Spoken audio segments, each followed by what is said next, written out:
Hello students, मैं हूं मोहम्मद साजिद हुसैन और आज मैं बताने वाला हूं आप लोगों को बिहार बोर्ड मैट्रिक एग्ज़ाम के लिए सोशल साइंस यानी एसएसटी का बहुत ही एमवीवीआई क्वेश्चन, और वो भी सोशल साइंस में हिस्ट्री का यानी इतिहास का बहुत ही ज़्यादा एमवीवीआई क्वेश्चन है। अगर आप ये याद कर लेते हैं तो आप लोग जो है आसानी से मतलब कि 60-70% बिहार बोर्ड मैट्रिक एग्ज़ाम में सोशल साइंस में ला सकते हैं। और सोशल साइंस में जितने भी बुक होते हैं यानी ज्योग्राफी, हिस्ट्री, उसके बाद इकोनॉमिक्स और सिविक्स, सारे का एमवीवीआई क्वेश्चन मैं अपलोड करूंगा ताकि आप लोगों को आसानी हो और याद करके पूरे एग्ज़ाम में बैठ जाना और पूरी गर्दा उड़ा देना है। तो इसका जो है हिस्ट्री का जो है एमवीवीआई क्वेश्चन, पहला क्वेश्चन जो है वो क्वेश्चन ये है कि 1848 के फ्रांसीसी क्रांति के कारण क्या थे।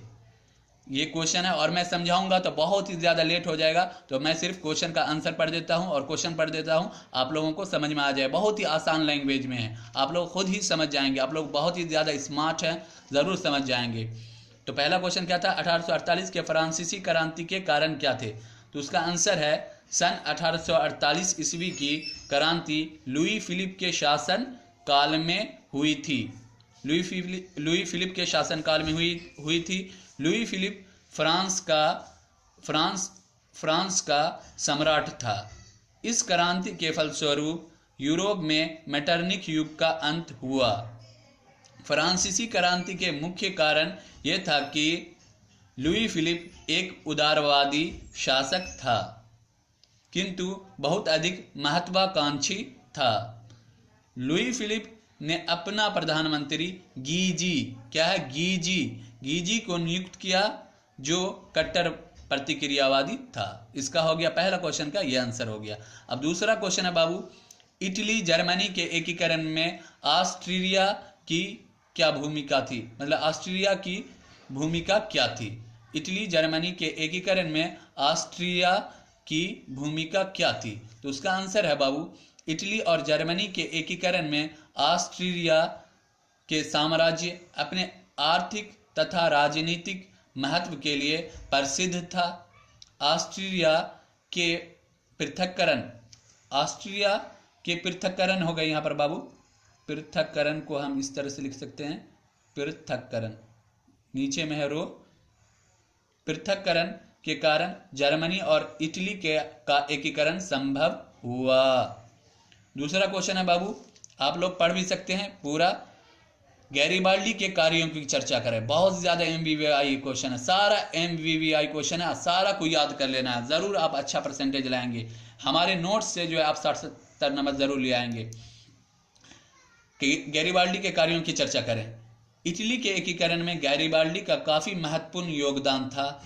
वह पेशे से नाविक था। उन्होंने युवाओं की एक सशक्त सेना लाल कुर्ती बनाया था। इन सैनिकों को लेकर सिसिली तथा नेपल्स को जीतकर वहां गणराज्य की स्थापना की। बाद में उन्होंने अपनी सारी संपत्ति राष्ट्र को दान कर दिया और साधारण किसान के भांति जीवन यापन करने लगा। ये था गैरिबाल्डी के कार्यों की चर्चा करें। आगे क्वेश्चन है बाबू, वो भी पढ़ के बता देते हैं। आगे क्वेश्चन ये है, आप देख सकते हैं, मेजिनी कौन था। क्या है क्वेश्चन, मेजिनी कौन था। तो यहाँ पर है, मेजिनी एक योग्य सेनापति था जो यंग इटली नामक संस्था की स्थापना की। मेजिनी का जन्म 5 जून 1805 को जेनेवा, यहाँ पर जेनेवा होगा, जेनेवा कहाँ पड़ता है, इटली में हुआ था। मेजिनी का उपनाम इटली का धड़कन के नाम से जाना जाता है। मतलब मेजिनी को जो है इटली के धड़कन के नाम से भी जाना जाता है। मेजिनी का मृत्यु 10 मार्च 1872 को पीस में हुआ था। पीस कहाँ पड़ता है, इटली में, इसलिए मैंने उसको ब्रैकेट में कर दिया कि आप लोग समझ जाएंगे। पीस कहाँ पड़ता है, इटली में हुआ था। ये हुआ, यहाँ तक आप फुल स्टॉप दे देंगे। अब दूसरा है, एक तरफा अनुबंध व्यवस्था क्या थी। तो ये भी बहुत एमवीवीआई क्वेश्चन है। एक तरफा अनुबंध व्यवस्था एक तरह की बंधुआ मजदूरी थी। वहाँ मजदूरों का कोई अधिकार नहीं था, जबकि मालिक को असीमित अधिकार प्राप्त था, मतलब मालिक का ही दबदबा था। जेनेवा, अगला क्वेश्चन है, जेनेवा समझौता कब और किन के बीच हुआ? जेनेवा समझौता 1954 में हिंद और चीन के बीच हुआ। अगला क्वेश्चन, खूनी रविवार क्या है? सारा MBBI चाहे शॉर्ट हो या फिर थोड़ा लॉन्ग हो, सारा मैंने लिख दिया। और एक ये तो पार्ट 1 वीडियो मैं बना रहा हूँ, पार्ट 2 भी बनाऊंगा हिस्ट्री का। तो मतलब हर बुक का जो है 2-2 वीडियो बनाऊंगा। आप लोग जो है पूरे से देख लेना और अच्छे मार्क्स जो है सोशल साइंस में लाना। खूनी रविवार क्या है? खूनी रविवार 22 जनवरी 1905 को रूस की जार सेना में शांतिपूर्ण मजदूरों तथा उनके बीवी बच्चों के एक जुलूस पर गोलियां बरसाई, जिसके कारण हजारों लोगों की जान गई। इस दिन, यहाँ पर फुल स्टॉप दे देना है, जान गई। इस दिन चूंकि रविवार था, इस दिन मतलब ये जो हुआ था, ये घटना जो घटा था रविवार के दिन घटा था। इस दिन चूंकि रविवार था इसलिए यह खूनी रविवार के नाम से जाना जाता है। ये हो गया। अक्टूबर क्रांति क्या है? रूस की क्रांति को अक्टूबर क्रांति कहा जाता है। हो गया बाबू। अब आगे बढ़ते हैं। अगला क्वेश्चन है, पूंजीवाद क्या है? पूंजीवाद क्या है? पूंजीवाद क्या है? ऐसी अर्थव्यवस्था जिसमें व्यक्तिगत लाभ के लिए व्यापार चलाए जाते हैं और उन पर सरकार का नियंत्रण नहीं होता है, बल्कि वे व्यक्तिगत नियंत्रण में आते हैं, उसे पूंजीवाद कहते हैं। हो गया। अगला क्वेश्चन है बाबू, राष्ट्रवाद क्या है? राष्ट्रवाद क्या है?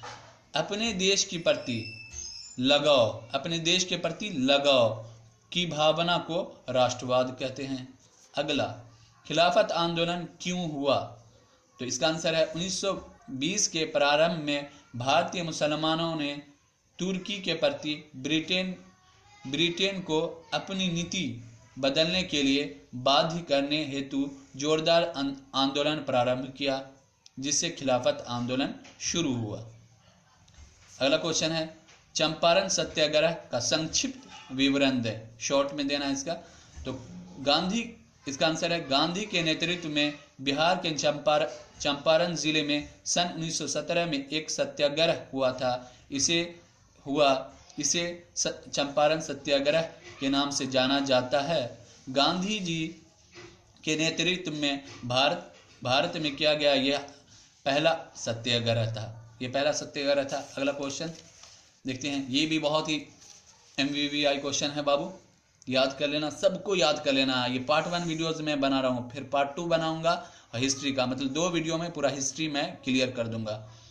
और जो बच्चे जो है मतलब SST को नहीं पढ़ते हैं वो याद कर लेना एकदम, पूरे आप लोगों के लिए है खास के। सविनय अवज्ञा आंदोलन के क्या परिणाम हुए? तो सविनय अवज्ञा आंदोलन महात्मा गांधी जी के नेतृत्व में 1930 ईस्वी में चलाया गया था, जिसके प्रमुख परिणाम निम्नलिखित हैं। किसके द्वारा चलाया गया था? 1930 ईस्वी में चलाया गया था गांधी जी के द्वारा। तो ये ऑब्जेक्टिव में भी आ सकता है कि सविनय अवज्ञा आंदोलन किसके द्वारा चलाया गया था? तो गांधी जी के द्वारा चलाया गया था। और कब? 1930 ईस्वी में। तो इसमें से जितना मैंने लिखा है वो ऑब्जेक्टिव में भी क्वेश्चन आ सकता है। इसके प्रमुख परिणाम निम्नलिखित हैं। पहला है, इस आंदोलन के परिणाम स्वरूप भारत के सभी वर्गों का राजनीतिकरण हुआ। भारत के सभी वर्गों का मतलब सभी वर्ग, हर जाति का क्या हुआ? राजनीतिकरण हुआ। इस आंदोलन में पहली बार महिलाओं ने बढ़ चढ़कर, यहाँ पर क्या है? बढ़ चढ़ कर हिस्सा लिया। तीसरा है पॉइंट, इस आंदोलन में श्रमिक और कृषक आंदोलन का भी प्रभावित किया। इस आंदोलन में श्रमिक और कृषक आंदोलन को भी प्रभावित किया। यहाँ पर क्या होगा? को भी। इस आंदोलन में नहीं होगा, यहाँ पर होगा ने। क्या होगा? ने होगा। इस आंदोलन ने श्रमिक और कृषक आंदोलन को भी प्रभावित किया। इस आंदोलन ने श्रमिक और कृषक आंदोलन को भी प्रभावित किया। अगला पॉइंट है, इस आंदोलन के परिणाम स्वरूप पहली बार ब्रिटिश सरकार ने समानता के आधार पर कांग्रेस से बात की। अगला है बाबू पॉइंट, इस आंदोलन के परिणाम स्वरूप ब्रिटिश सरकार ने 1935 ईस्वी में भारत शासन अधिनियम पारित किया। तो ये था बाबू 13 क्वेश्चन बहुत ही MVVI क्वेश्चन था और आप लोग इसे ज़रूर याद कर लेना। आप पूरी तरीके से तैयार होकर के जाना। जैसा कि आप जानते ही हैं कि जो है आप लोगों का मैट्रिक एग्ज़ाम बहुत ही मतलब करीब आ गया है और आप लोग जो है अभी साइंसी मैथ में फंसे हुए हैं, तो इसलिए मैंने सोचा कि आप लोगों को आसान कर दूं। आप लोगों की आसानी के लिए मैंने जो मेन MVVI क्वेश्चन था, मेन क्वेश्चन था, उसको मैंने निकाला और आप लोगों के लिए मैंने इतना मतलब परेशानी उठाया। तो अगर आप लोगों को जो है हमारा जो है ये वीडियो अच्छा लगा हो तो आप लोग ज़रूर जो है लाइक कमेंट शेयर ज़रूर करना और कमेंट भी ज़रूर करना कि कैसा आप लोगों को लगा है। अगर मतलब आप लोग का कमेंट आएगा तो उस हिसाब से हम और सब जितना भी क्वेश्चन है सब अपलोड करते रहेंगे कि आप लोगों को कोई एग्ज़ाम में मतलब कठिनाई नहीं हो, मैट्रिक बोर्ड एग्ज़ाम में कोई कठिनाई नहीं हो। तो आज के लिए बाबू इतना ही। ये पार्ट 1 वीडियो था और फिर मैं कल बनाने जा रहा हूँ पार्ट 2 हिस्ट्री ही का ही। तो आज के लिए इतना ही। Thank you very much.